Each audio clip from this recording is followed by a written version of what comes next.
guys, and welcome back to my channel. So today I'm going to be talking to you about Polycystic Ovary Syndrome, also known as PCOS. I'm going to tell you what it is, the signs and symptoms, the causes, treatment, and then I'm going to talk to you about my story and what I'm doing to help with these symptoms that I have.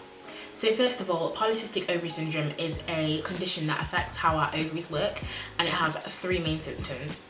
So the three main features are irregular periods, meaning that your ovaries don't regularly release eggs. The second one is a high level of androgens, which are male hormones, and high levels of these can give physical effects such as excess facial hair. The final one is polycystic ovaries. This is when the ovaries become enlarged and contain many fluid-filled sacs called follicles. And the follicles are basically underdeveloped sacs that contain the eggs. So basically the egg is in the sac.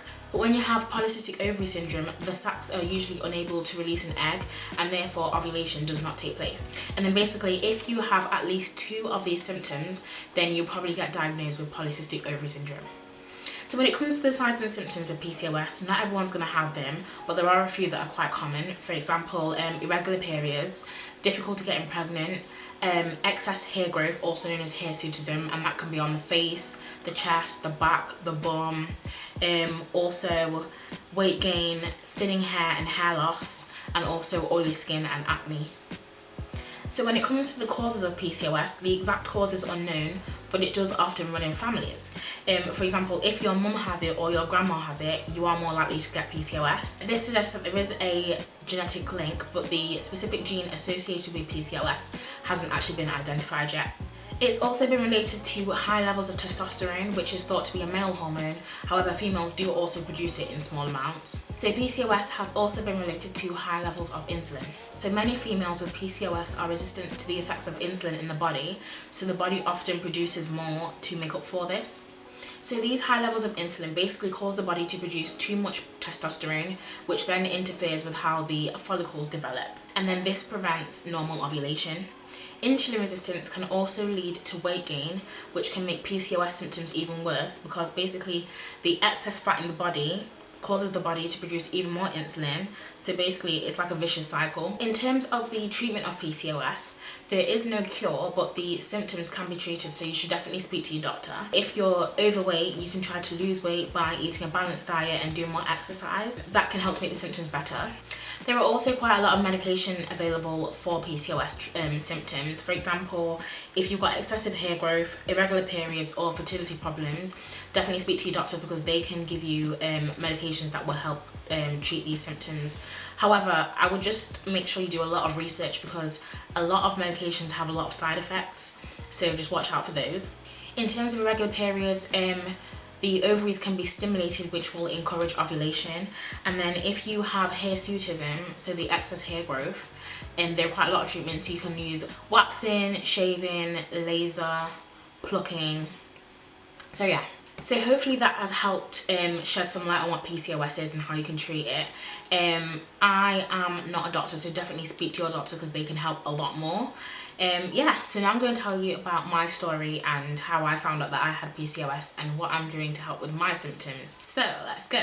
Also, if you keep seeing me looking in this direction, it's because I've wrote everything down, because I've wrote like dates and stuff, so this is just helping me to remember what happened. So in primary school, I'd always been one of the bigger children. So primary school is like 5 years old to like 11 years old.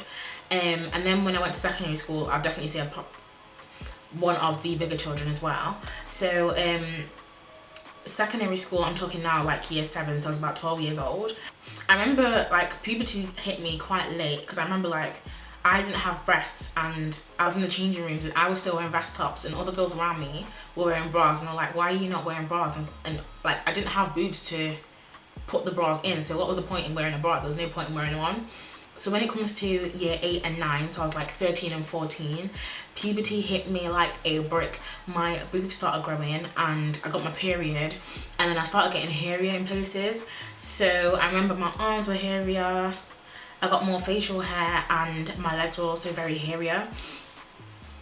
Also on my upper lip, it was especially for me on my upper lip, my chin, and like sideburn area. It was so annoying because like the hair on my face was black, like it's like black and thick, so it's like obviously shows on my face, like you can't miss it. And it was actually quite annoying because it used to get me down so much, because like I would be in like PE or dance, and it would be like you're wearing joggers and you're wearing short sleeve t-shirts, and then you've got people look. It actually felt to me like everyone was like watching me, because obviously my arms are hairier than the other girls, and it actually used to get me so down, because it was like not like the other girls didn't have that. To make it worse, like I'd have guys in my year cussing me, so they'll be like Ashmara, and I could feel them like, basically I felt like everyone's eyes were on me, and then they'd ask me like why I had sideburns, and obviously I'm like young, so I don't know like the answer to these questions. I don't know why I've got sideburns and other girls don't. Like, don't ask me these dumb questions. And then as much as whatever friendship group I was with, like I did have good friends around me, but it's not enough when like you've got girls around you and they're all having like guy friends, and then sorry, like boyfriends even, and then you've got guys telling you that you're hairy, and it's like I actually used to go home and cry, because it was like guys did not like me in school. I just realised I think I got the dates wrong, so in year 8 I would have been like 12, 13, not 13, 14. So anyway, fast forward 2 years, 10 and 11 now, I am about 14 and 15 years old, and then I think what happened was in year 9 I started shaving and using hair removal cream on my face, and obviously that was for my upper lip and for my area. And then sometime in year 10 or 11 my periods started getting irregular as hell. Like I could literally go a month without having a period, or I could go a month on having a period. Like I'm literally bleeding every day, and it was not making any sense, because none of my friends were having these problems that I was having, and I was like, what the hell is going on with me? So I remember about year 12 I was about 17 and my periods were irregular as hell. So I'm doing like an A-level exam, and A-levels determine whether you're going to get in to go to university, right? So my periods, like I said, my periods were irregular as hell, so I'm literally bleeding and bleeding and bleeding to the point where in my A-level exam I had the night pads. It was by Always. It's like a night pad, so it's like a normal pad but it's got like extra padding. So I had a night pad on, I had the strongest tampon on, so I had like a super duper, I don't think it's called super duper, but like it was like a super heavy tampon on, and I stuffed it with tissue because I have leaked out of these before, and obviously I don't want to be leaking through my A-level exam. So throughout the exam now, I'm writing, and I feel like I could feel like the blood is coming out, but like I don't know, it was weird. Like I felt like I was leaking, but there's been times when I thought that I was leaking before and I haven't actually been leaking, so I thought no, it's cool.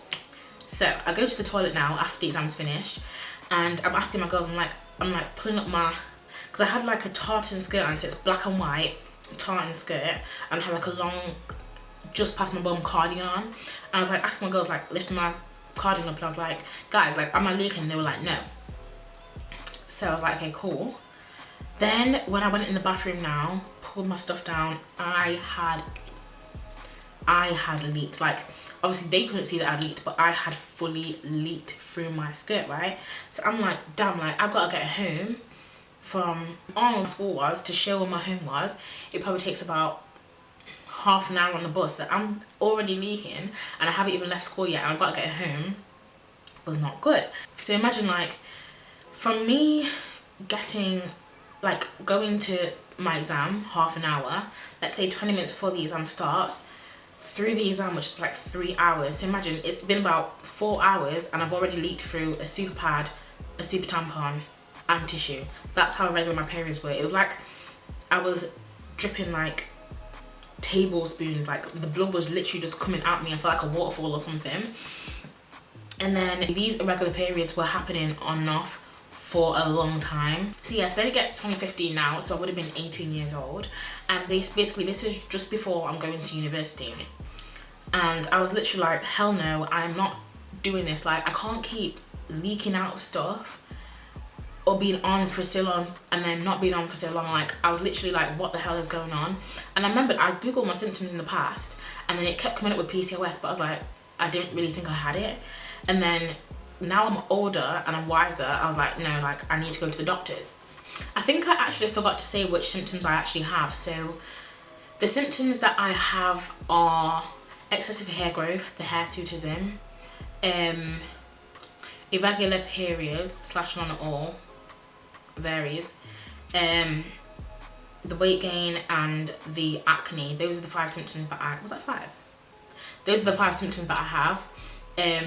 Yeah, and at the moment I'm just like taking every day as it comes, because like at the moment my period is like, there's nothing there. It's like, it's very light, but I'm grateful because there's been times when it's been heavy, like super heavy, to the point where, you know, those super duper tampons, like I was literally bleeding out of them in like 2 hours, like, and this went on for weeks. So I'm very grateful that at the moment it is just, you know, just normal. So basically I went to my doctor's and I told her the symptoms, and she was like, yeah, it does sound like PCOS. So basically on the 20th of March 2015, she sent me to go and get an ultrasound for them to check if I had the polycystic ovaries, which I said earlier was one of the symptoms. So then I had an appointment with a dermatologist, which is basically a skin doctor.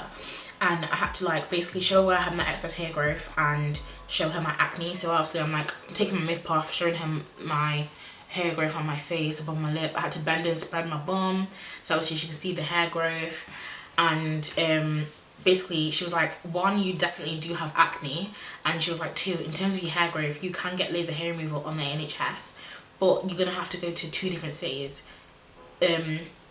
One was Birmingham and one was something else, but she's like, you're gonna have to go to one of these cities if you want to get laser hair removal. But I could not afford to keep traveling back and forth, so I was like, okay, I'll think about that one. And imagine I'm also in my final year of sixth form, so I just did not have time to be traveling back and forth for these laser hair removal appointments.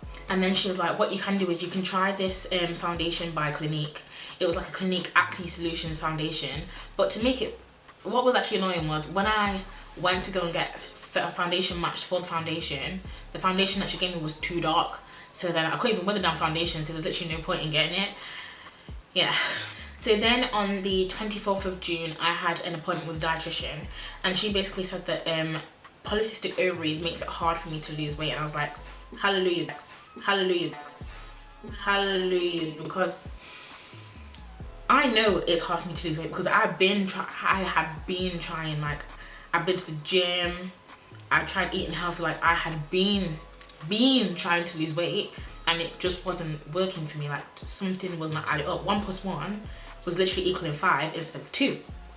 She basically she gave me like this booklet, and she recommended me to go on a low glycemic index diet, and then she gave me like a meal plan, which I still have somewhere, and she told me basically to follow that.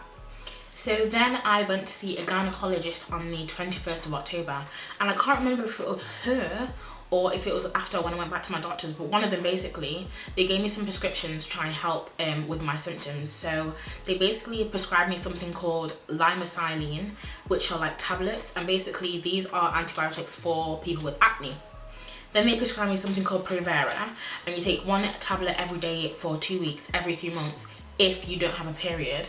So then they also prescribed me this cream, which I can't actually remember the name of, but what it does is it slows down the hair growth on your face. However, it takes up to 6 months for you to see results. So I remember, do you know what, it actually must have been a gynecologist, because I was in the hospital, and then there was a chemist which you go to get your prescription from, like to get the actual prescriptions in the hospital. So imagine I walked around to the chemist now, and then I gave him my prescription. They gave me the limacylene, they gave me the Provera, but the guy was like, I'm sorry, but I can't give you this cream because it's too expensive to produce. I was like, huh? Like, why would I be prescribed a cream, and then I've come to get my cream, and now you're telling me that I can't get it because it's too expensive to produce? So I was like, okay, cool. So I took the other 2 and I just left. I was like, okay, cool, whatever. Yeah, so imagine that was 5 years ago. So I took the Provera and I took the limacylene, and I took them both for a few years, and then, but the antibiotics didn't really do much for my acne, so I stopped taking them. So with me using cheap razors as I was growing up, so obviously I didn't know what I'm doing, I'm just trying to get rid of the hair on my face, I feel like it led to me getting ingrown hairs and razor bumps. So if you watch my older video on The Ordinary for acne and hyperpigmentation, you can actually see the razor bumps. When I don't take care of my skin, the acne comes out way more, but when I'm washing and doing everything properly, it's a lot less. So basically what I do now is I shave as little as possible, but it's really hard when, literally, if I shave in the morning, let's say before I go to work, I shave before I do my makeup, right? By nightfall, I'm literally feeling the prickliness, and it's always here, and it's actually so annoying. Like, the hairs don't want to let me breathe. I'm telling you, they don't want to let me breathe. So anyway, like I was saying, I try to shave as little as possible. But what I do is I pluck the hairs on my face. Like, it takes long. It takes like, it can take about 2 hours. It would take longer if I did all up here, but I can't bother it. I just shave that. But I pluck all down here. So this little product is from Superdrug. It is $2.99, and I'm telling you, it has saved my life, because basically I put my mirror here, use the torch on my phone, flash it on my face, and then I use it to, like, obviously pick out the hairs, and it takes a while, but it literally, this is amazing. You can literally, like, get in, grab it, oh, and pull it off. So yeah, this is a miracle product. I'll leave a link to where to buy that in the description, because it's literally amazing. The only annoying thing is that if I pluck, it only lasts for about 2 to 3 days. Like, 3 days is the maximum. I can't go more than 3 days if I pluck, because the hair will start to grow back. But I'm actually so grateful, because I don't want to have to shave every day, twice a day if I have to. Like, I really don't want to do that. So literally, that is a miracle product. Like, it's changed the game. And because it's so cheap as well, I keep getting loads, because what I keep doing is, I'm quite clumsy, so I keep dropping them and then they go blunt, and then I have to buy another one. But because they're so cheap, it doesn't matter. They're only $2.99, so yeah, I'm still good. I feel like the best option for me is definitely laser hair removal, because that's going to get rid of the hair and stop it from coming back in the long term. So yeah, my plan was initially to get laser hair removal, but then Corona happened, so obviously I'm not getting it for now. But when Corona is done and we're allowed to go back out, and it is safe for us to go back out, I'll definitely get hair removal, and if they allow me to, I will definitely blog my journey. Thank you so much for watching my video. I really hope this has helped. I was putting off doing this video for a long time, because it's something that I struggle with sometimes, and it's not something that, like, a lot of people didn't really talk about it, so I was kind of insecure and I didn't really want to make the video. But I feel like I've had a new lease of life, and I feel like I need to help people, so I really do hope this video has helped a lot of you. If you have any of these symptoms, please speak to your doctor, because they can try and, like, treat the symptoms as early as possible. That's what you want. If you have any questions, feel free to ask me. Message me on Twitter, you can comment on this video, message me on Instagram, message me on Snapchat. I'll put my handle somewhere in the video. But yeah, I really do hope this has helped, and I will see you in my next video.